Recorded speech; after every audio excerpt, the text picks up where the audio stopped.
There's always a woman, and she's usually like a little toy poodle, you know, and they sort of have lesser poodles.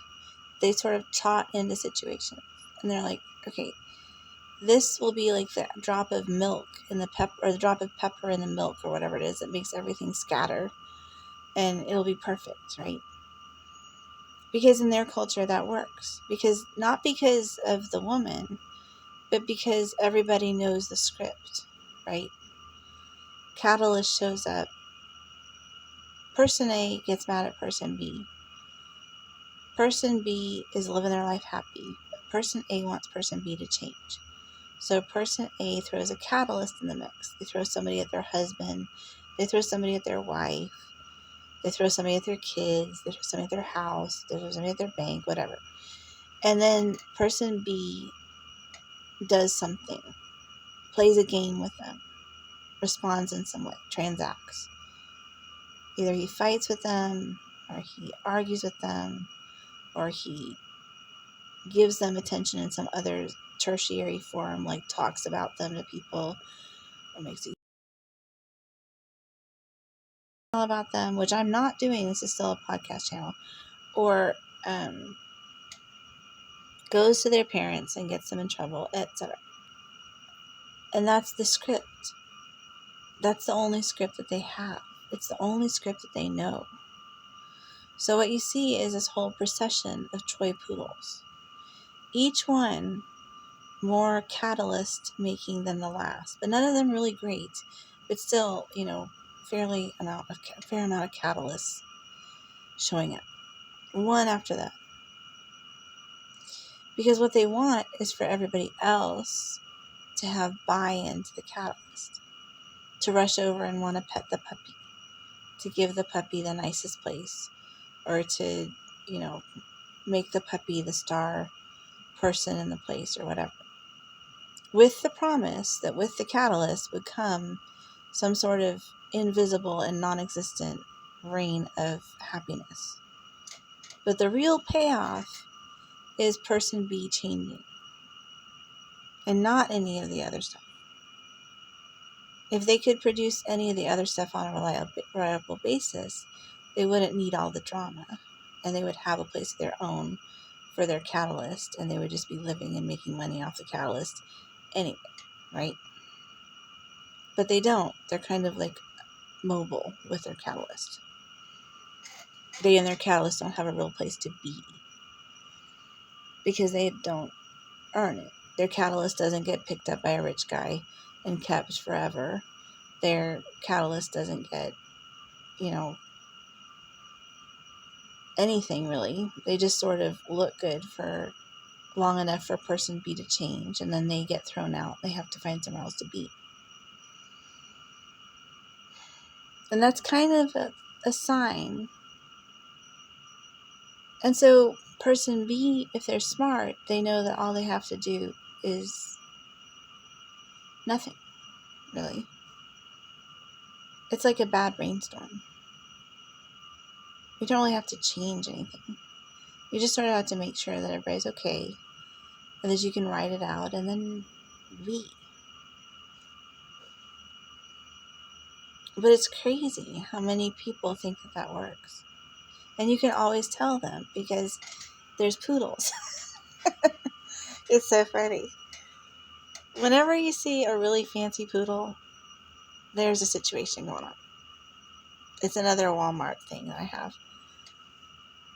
But I don't usually say poodle, but the truth is that where there's a fancy poodle, there's a problem. And where there's a problem, there isn't always a fancy poodle, because women are women, and sometimes it's a fancy poodle man. But someone's usually trying to get you to do something. And it's not usually something in your best interest. No matter how cute the poodle is, or how well it's packaged up, or how fancy it is, or how good it talks, there's usually not a good reason to make a huge change. You could change a little bit, but I mean, these poodles are generally have been pretty busy. These are not usually the freshest poodles on the planet. So the best thing to do is just kind of write it out. You never know. People that shoot off humane bolts one day could have a baby tomorrow. Life can be really surprising. It just goes like that sometimes. But I'm not the crazy person in the situation, so it's fine, you know? Like I said, I just have to make my episode about worms and laxatives now. But, still, life is good, yeah.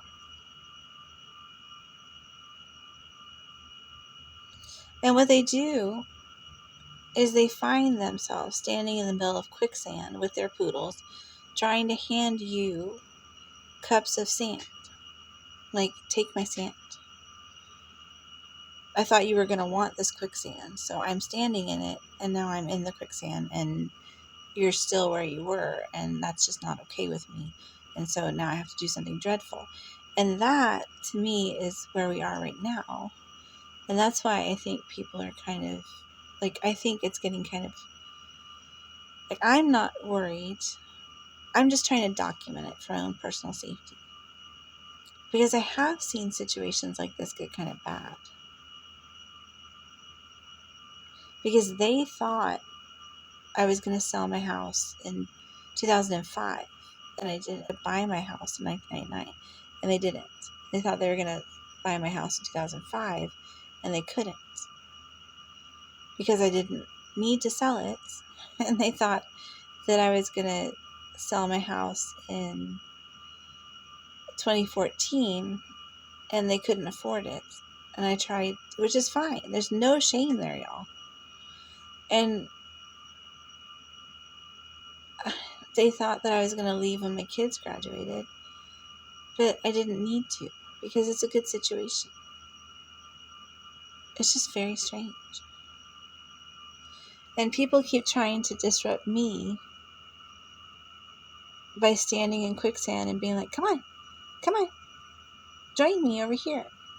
And if I don't, then they get mad and they break things, they steal things, they kill things, and they hate things, and they smear, and they roar, and they chastise, and they remonstrate, and they plead, and they make sure they do weird things themselves, and they try to get themselves to, I don't even know, y'all. It's pretty crazy.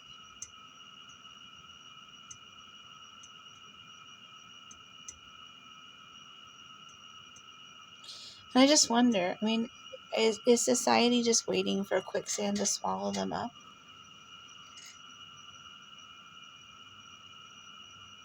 It's true for a lot of people, Some people just think, well, they just have to wait out the clock.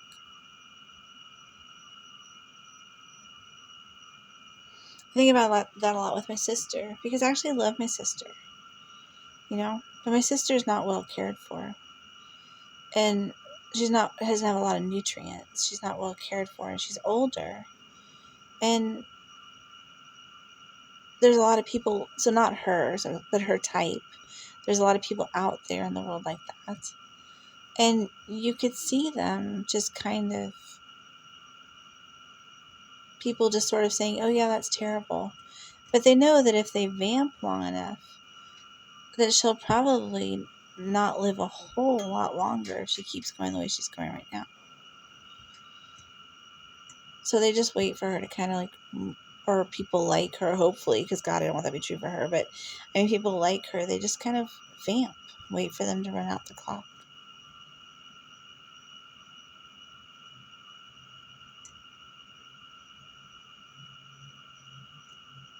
But what they're doing in this case, because there's really disgruntled people out there, and they're not getting less disgruntled. And I'm not worried about me because I'm fine. But then, I am worried about my physical safety. But as far as my actual mental, emotional health, my physical well-being, and all that stuff, I'm not that worried. But incidents I worry about. And I also worry about these guys' children, because it's not healthy for kids to live in this kind of hate. They've already taught a lot of their kids to hate me. Now their grandkids as well. And it's not about race. There's something about racism that makes people ignore things. Oh, well, it's just racism. But this isn't just racism, y'all. There's real motives here. Motives that are common in crimes that range from like serial killings to actual um, racketeering, extortion, and fraud charges to people. And but since that's the police's problem, mostly I'm fine. And the more fine I am, the angrier they get. So I think something needs to be done legally to them so that they all take notice, and maybe they'll restart with somebody else. Because this is kind of nutty. It's lots of food for my stuff, my book and things like that. Not a book, but I mean, this. But this isn't really what Snowman and I want to talk about. And it's kind of odd because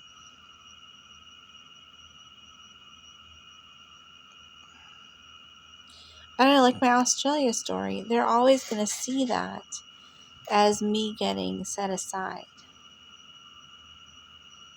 And they're never going to understand the beauty of the whole experience and how wonderful it was for me and what a great time I had and how I didn't really get set aside at all. But they gave the people that didn't like me what they wanted. But they gave me just an amazing gift and recognition of myself as a person and a wonderful time. And I really appreciated that. And over again, you're going to hear stories like that.